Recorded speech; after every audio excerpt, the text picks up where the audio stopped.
नमस्कार. तर आज आपण थापी वडी करणार आहोत बेसनाची. तर त्यासाठी हिरवी मिरची, लसूण आणि जिरीचा ठेचा वाटून घेतलेला आहे. कढईत थोडंसं तेल घालायचं, 1 चमचाभर.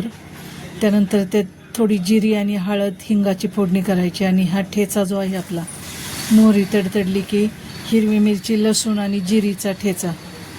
तर तिखट तुम्हाला जेवढ्या प्रमाणात पाहिजे तेवढे घ्या. मी 4-5 मिरच्या घेतलेल्या आहेत 1 वाटी बेसन पिठाच्या प्रमाणासाठी.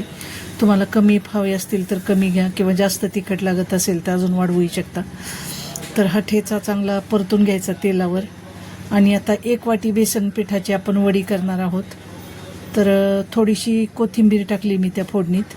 आणि 1 वाटी बेसन पिठासाठी आपण साधारण 2 वाट्या पाणी घ्यायचं. एकाच वाटीने मोजून घ्यायचं. 2 वाट्या पाणी घातलेलं आहे. आणि चवीपुरतं मीठ घालायचं.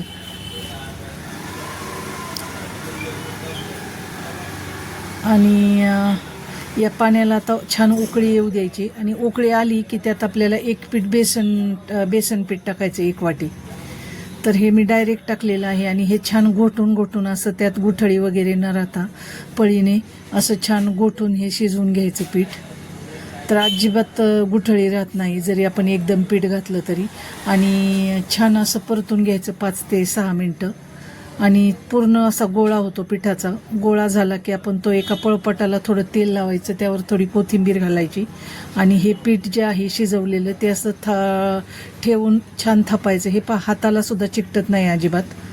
तुम्हाला जर पाहायचं असेल शिजलंय की नाही तर थोडं पिठाला हात लावून पाहायचा. त्या जर चिकटलं नाही हाताला तर पीठ छान शिजलंय. तर असं हे छान असं पातळ जाड तुम्हाला जसं आवडतं त्या पद्धतीने थापून घ्यायचं. तर मी अशी मध्यम थापलेली आहे, जास्त जाड नाही, जास्त पातळ नाही. त्याच्यावर खोबरं घालायचं, कोथिंबीर घालायची. आवडत असतील तर तुम्हाला पांढरे तीळ घालायचे त्याच्यावर थोडे. आणि परत थोडंसं हाताने असं प्रेस करून घ्यायचं हे. आणि मस्त आपल्याला हव्या त्या आकारात चौकोनी वड्या पाडायच्या. तर ही अशी वडी मस्त तयार आहे. तर ही रेसिपी कशी वाटली ते नक्की सांगा. आणि आमच्या चॅनलला लाईक करा, शेअर करा, सबस्क्राईब करा.